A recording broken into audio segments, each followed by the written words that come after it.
લક્ષ્ય ન્યૂઝ, એક નજર, એક લક્ષ્ય. થાનગઢના યુવાન દ્વારા નવરાત્રિના નવી ડિઝાઇન ગરબા બનાવીને મેળવી રહ્યા છે આવક.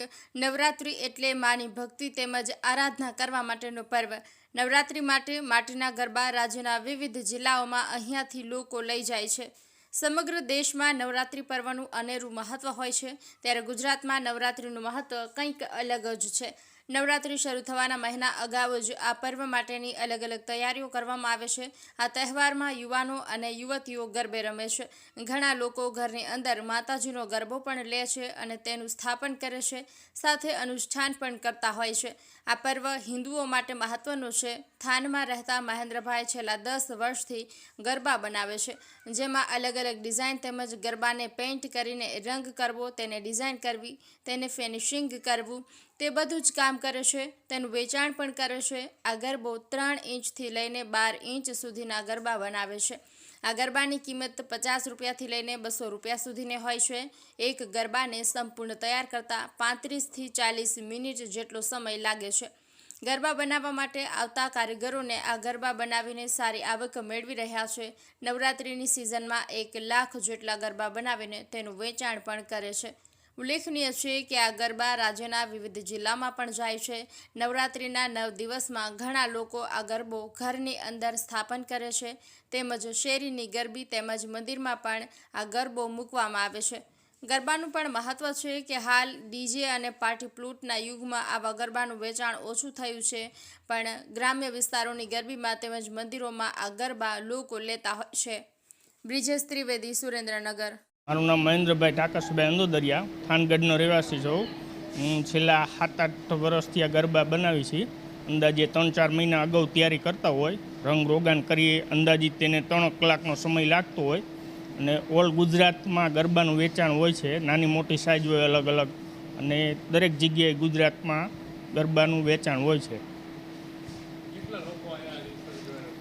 અમારા કારખાનામાં સામાન્ય 8-10 જણાની રોજીરોટી ચાલુ છે. ઓલ ગુજરાતમાં દરેક જગ્યાએ જાય છે.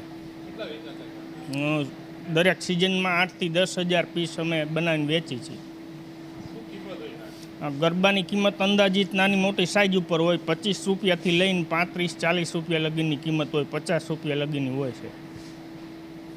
હું પ્રીતિબેન સવાડિયા છું. અત્યારે નવરાત્રિની સિઝન ચાલે છે, ગરબાનું કામ ચાલુ છે. 2-3 મહિના અગાઉ ચાલુ કરી છે.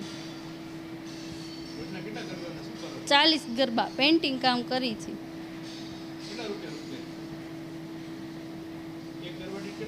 5 રૂપિયા મળે. 4-5. મારું નામ ભાવેશ અવચરભાઈ વારેવડિયા છે. હું થાનનો રહેવાસી છું. અમે અહીંયા ગરબાની મજૂરી કામ કરી છીએ.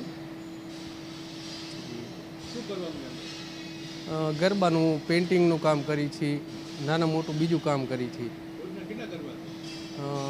આશરે ગરબા 40-50 ગરબા થઈ જાય.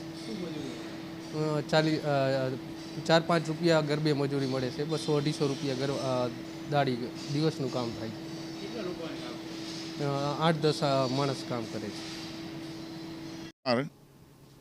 આગામી તારીખ 22 સપ્ટેમ્બરથી નવલા નવરાત્રિનો શુભ પર્વ આવી રહ્યું છે. આ પર્વ દરમિયાન આપણે ભક્તિભાવથી આપણા ઘરે ગરબાનું સ્થાપન કરીએ છીએ. અને કુંભ સ્થાપન, ગરબાનું સ્થાપન એ આપણા શાસ્ત્રોની અંદર એનું વિશેષ મહત્ત્વ કહેવામાં આવેલું છે. ખરેખર ગરબો શબ્દ એ ગર્ભ શબ્દ ઉપરથી આવેલો શબ્દ છે, અને આ ગરબાનું જ ખરેખર મહાત્મ્ય છે. અને આ માટીના બનેલા જે ગરબાઓ હોય એની અંદર 27 છિદ્રો હોય છે. આ 27 છિદ્રો એ 27 નક્ષત્રો છે. અને એની અંદર જે આપણે કુંભનું સ્થાપન કરી છીએ એ સાક્ષાત ભગવાન વરુણ છે. અને એની અંદર આપણે નવદુર્ગાનું આવાહન કરીએ છીએ, જવારા વાવીએ છીએ. અને એ કુંભનું સ્થાપન આપણા ઘરે નવલા 9 દિવસ માટે રહે તો આપણને સુખ, સમૃદ્ધિ, ઐશ્વર્યની અભિવૃદ્ધિ કરે છે. એટલે દરેક જનોએ આ કલયુગની અંદર દિવસે દિવસે જ્યારે આ ગરબાનું મહત્ત્વ અત્યારે ઓછું થઈ રહ્યું છે, આજે દિવસે દિવસે ફિલ્મી ધારથી લોકો હવે ગીતો ગાવા લાગ્યા છે અને ગરબો માથે લઈ અને પહેલાં જે દીકરીઓ છે એ ઘરે ઘરે જતી, શેરીએ શેરીએ જતી અને ગરબા ગાતી, માતાજીના નામ બોલી અને દરેક ઘરે જઈ અને એ ઘરની અંદરથી કંઈક ને કંઈક ભેટ સ્વરૂપે એ દીકરીને, એ દુર્ગાને એ કંઈ આપવામાં આવતું. એ પરંપરા આજે પણ આપણી ચાલુ રહે એના માટે આપણે ખરેખર ધ્યાન આપવાની જરૂર છે અને જેથી આપણી સાચી નવદુર્ગા પ્રસન્ન થશે. જય માતાજી. અસ્તુ.